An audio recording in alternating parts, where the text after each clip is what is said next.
Hello mga palangga, so for this video mga palangga, samahan nyo kami dahil pupunta kami sa Bukirin. Ayan na nga, may dala kaming trapalangga dahil nga maglinas kami, hindi ko na pang tawag sa inyo yan.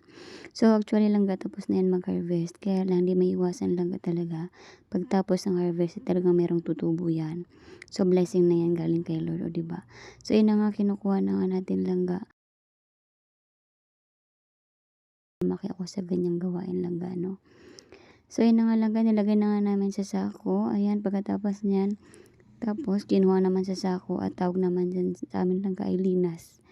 So hindi matatanggal yung bata, matatanggal lang dyan yung matatanda.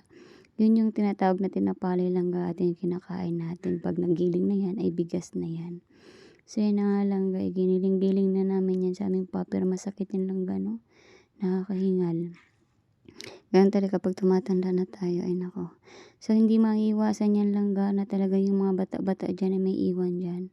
So, yung makukuha lang natin langga yung pwede na talaga siya gawing bigas at wow, at yun lang.